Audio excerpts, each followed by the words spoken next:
जया जी हैं यहाँ। Please please. नहीं नहीं, एक संदर्भ था इसलिए आप ही से कह रहा हूँ सर कि एक फिल्म थी कभी कभी, उसमें एक शाहिर की बड़ी अच्छी लाइन थी, कभी कभी मेरे दिल में एक ख्याल आता है। तो बाकी जो आगे है वो नहीं कहूँगा क्योंकि संदर्भ दूसरा है, लेकिन कभी कभी मेरे एक दिल में एक ख्याल आता है कि राजनीतिक जिंदगी में अगर हमारी महामहिम राष्ट्रपति खुद से अपना स्पीच लिखने लगे, अभिभाषण, तो शायद ये स्तुति गान ना होता जो इतने पन्नों का मिला है। अब ये कब होगा सर? ये हमेशा से होता रहा होगा, लेकिन कई चीजें जो हमेशा से होती रही हैं वो अच्छी हो ये आवश्यक नहीं है। क्यों सर? क्योंकि जमीन की हकीकत और अभिभाषण के तथ्य मेल नहीं खाते हैं सर, और ये चिंता का विषय है। मसलन मैं शुरुआत करूं एक छोटी सी चीज से। पैरा 2 कहता है स्थिर सरकार। अरे समाज अस्थिर है तो स्थिर सरकार का क्या करें? उस ऑर्केस्ट्रा में जाकर के हम भी गाना गाएं? समाज में अस्थिरता के लक्षण जहां चले जाइए, क्षेत्रीय आधार पर, धर्म के आधार पर, जातिगत विषमता के आधार पर इतनी अस्थिरता है और हम स्थिर सरकार का महिमा मंडन करें।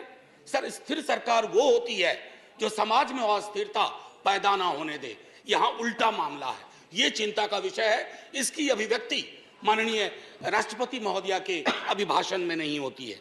सर, 370 का जिक्र आया। 370 के जिक्र को मैं, धन्यवाद सभापति महोदय, 370 के जिक्र को मैं थोड़ा चाहता हूं कि एक व्यापक कैनवास पे लें। आजकल ऑथेंटिकेशन की बहुत बात होती है सर, मैं पूरी की पूरी किताब लेके आया हूं, कश्मीर आफ्टर 370, अनुराधा भसीन जी ने लिखी है, कश्मीर टाइम्स की एडिटर रही हैं। सर, लगातार खबरें आ रही हैं, आप कहते हैं कि नॉर्मैलिसी है। सर, दिल्ली के दरबार से नॉर्मैलिसी बोलना और कश्मीर में जाकर के उस नॉर्मैलिसी को महसूस करना, इसमें बहुत बड़ा फर्क है सर। महीनों से वहां बुलडोजर चलाए जा रहे हैं, कहा जा रहा है सरकारी जमीन से अतिक्रमण घट रहा है, लेकिन सर लोगों के घर तोड़े जा रहे हैं बिना नोटिस के। मैं बार बार कहता हूं माननीय सभापति महोदय आपके माध्यम से, सर कश्मीर को जमीन का टुकड़ा ना समझा जाए। जिंदा लोग बसते हैं, जब तक कश्मीरियों का दिल नहीं जीतोगे, कश्मीर का दिल कभी नहीं जीत पाओगे, चाहे आप लाख कोशिश कर लें। सर, भ्रष्टाचार के बारे में भी कहा गया, तो सर मैं तो सोच के आया था कि ऐसी कोई बात ही नहीं बोलूंगा। अचानक आपको देखा और आप आए, बीच में प्रवेश की, एक कहानी याद आई। एक राजा को तोतों का बड़ा शौक था, कारोबारी तोते रखते थे राजा साहब, तोते का बड़ा शौक था। नहीं, आप बताइए, मुझे देखते ही आपको भ्रष्टाचार की क्यों याद आ गई? नहीं सर, भ्रष्टाचार की नहीं, राजा की याद आ गई। इसको क्लैरिफाई कीजिए। सर, राजा की याद आई। We have a distinguished member here from the same fraternity. Sir Raja की याद आई। सर तो कई तोते थे उसके पास, लेकिन अचानक उसका स्नेह एक खास तोते के लिए काफी हो गया। गौतमी प्रवृत्ति का तोता था, तो सबको चांदी और स्टील की कटोरी मिली, उस तोते को कनक कटोरी मिली। और तोते से राजा सलाह बहुत लिया करते थे, और तोता सलाह भी देता था, भूत भी ठीक करता था, भविष्य की बात भी करता था। एक दिन उस तोते के बारे में कोई अनुसंधान आ गया पड़ोस से। उस अनुसंधान के बाद तोता थोड़ा बीमार रहने लगा। अब उस बीमार तोते की वजह से राजा ने भी खाना पीना छोड़ दिया, लेकिन उस तोते का एक और भाई था जो विनोदी स्वभाव का था। अब उसने फूल नाम की एक कंपनी और एक हाँ बैंक हुआ करता था, हाँ बैंक के 48,000 करोड़ उस तोते ने 1303 करोड़ में केमन आइलैंड पे दे दिया। ये प्राचीन काल की बात है सर। तो तोता और राजा की कहानी में पिक्चर अभी बाकी है, शेष अगले अंक में, संभवतः बजट में। सर, राष्ट्रपति के अभिभाषण पर विशुद्ध राजनीतिकरण होता है, राजनीतिकरण होनी भी चाहिए, लेकिन सर 2018 से लेकर अब तक जब अभिभाषण में आप कंटेंट एनालिसिस करो तो 43 बार 2014 का जिक्र होता है। सर, इतना तो 1947 का जिक्र नहीं होता जब हम आजाद हुए थे। 2014, ये कौन से इतिहास की समझ विकसित कर रहे हैं कि 2014 से पूर्व इस देश में अंधेरा था और 24 में अगर कुछ और हो गया तो देश में सन्नाटा हो जाएगा। सर, शून्य और सन्नाटे के बीच में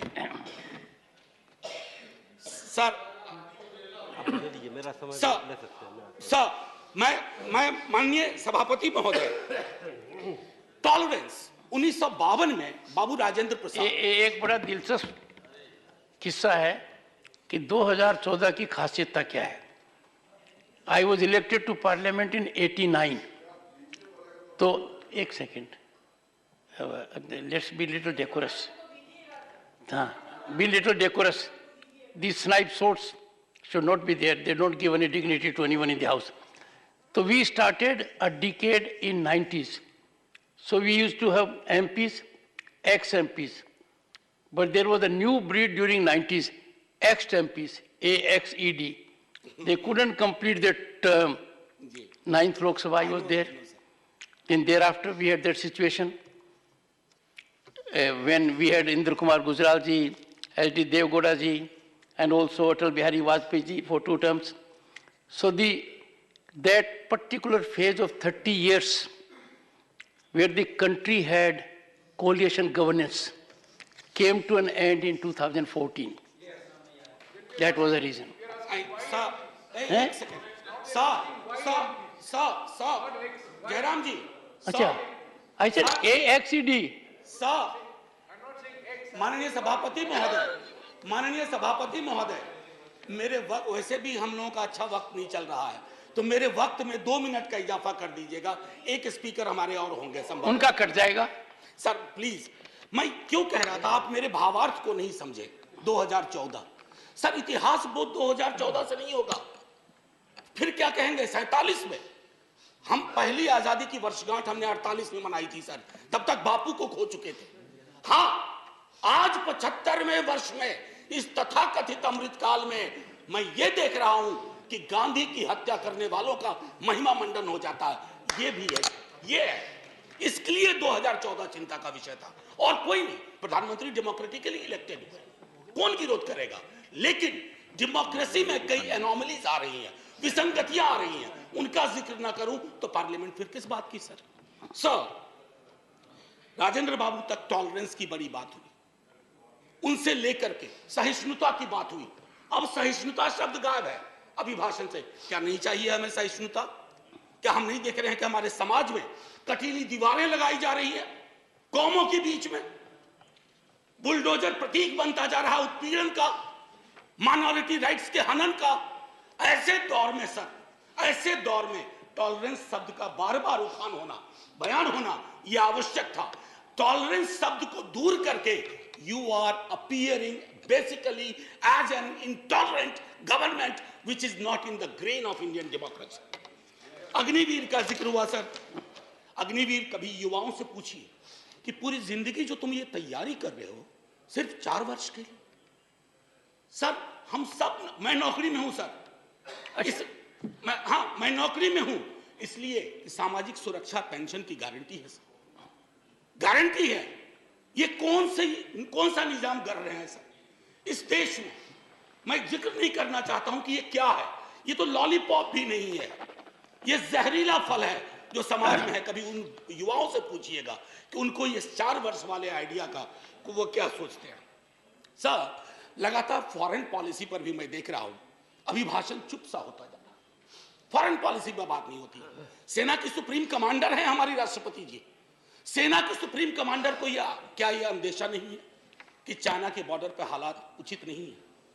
मैं माननीय रक्षा मंत्री के बयानों को सुनता हूं तो चिंता होती है, लेकिन डिनायल है, डिनायल है सरकार की तरफ से। एक पड़ोसी के लिए तो लाल आंख निकाल देते हैं, दूसरे पड़ोसी के नाम पर आप चुप हो जाते हैं। Honorable member, security is a very sensitive subject, and you are a professor. We expect such a subject to be taken up very seriously, and let it not be usual discourse. Go ahead. Sir, I am a student of political science and history. In 1962, when India was at war with China, we had debated that in this parliament. Sir, national security, definition of national security is not the core prerogative of the ruling party. We are equally concerned. और मैं तो कहूंगा कि तराजू उठा लो ना भाई, आविष्कार करवा लो किसके अंदर कितना पेट्रियोटिज्म है, पता चल जाएगा हकीकत क्या है और फसाना क्या है, अफसाना क्या है। ये मैं कहना चाहता था। सर, लगातार बीते वर्षों में अगर मैं कहूं, फिलिस्तीन का जिक्र हुआ करता था। हमारे सारे प्रेसिडेंट वाजपेयी जी के टाइम तक फिलिस्तीन पे चुप हो गए, काहे को?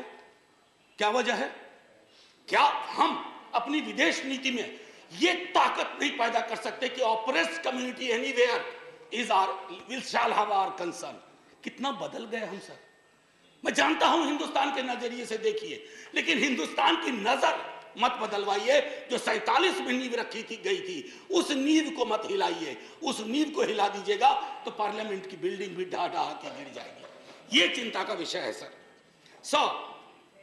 जुडिशियरी, उसके बारे में भी जिक्र था।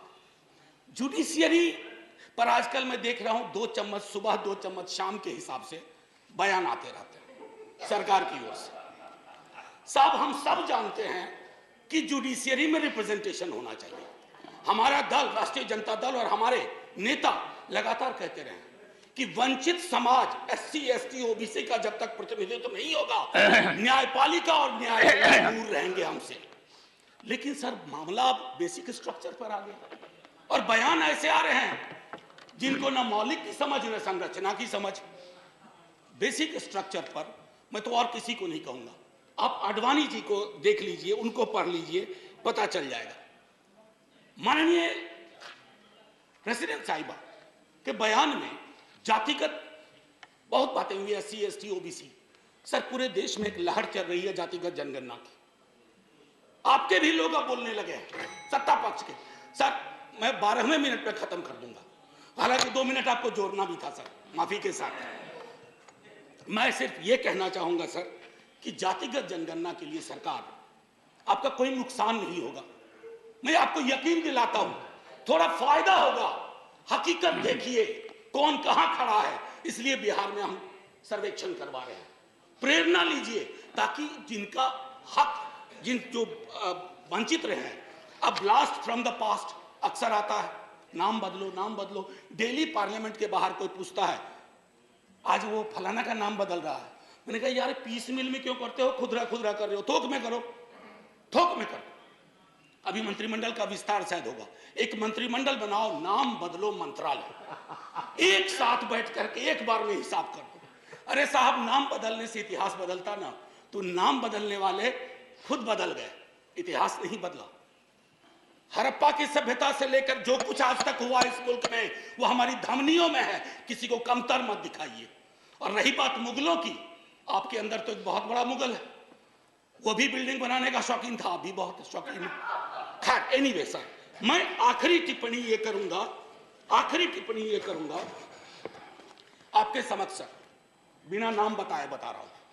हम सबल केंद्र चाहते हैं, लेकिन केंद्र की सबलता संविधान से आती है, किसी दल के सत्ता पर एक अधिकार से नहीं आती। यदि केंद्र का व्यवहार न्यायपूर्ण नहीं रहा, यदि दलगत आधार पर प्रदेशों के साथ भेदभाव या पक्षपात किया गया, तो प्रदेशों में केंद्र विरोधी भावनाएं जन्म लेंगी। मैं नहीं सर, अटल जी 74 का भाषण। बस सर, आखिरी, कुछ मित्रों ने इसे अनावश्यक कर्मकांड, यानी इस बहस को कर्मकांड का, मुझे तो यह सारा दृश्य प्रहसन सा प्रतीत होता है। राष्ट्रपति का अभिभाषण ही नहीं, इस पर होने वाली यह चर्चा करने वाला यह सदन, यह संसद कुछ अर्थों में बेमानी, व्यर्थ, जनजीवन से कटा हुआ, मैं नहीं अटल जी, ये हमारे लिए आईना होना चाहिए।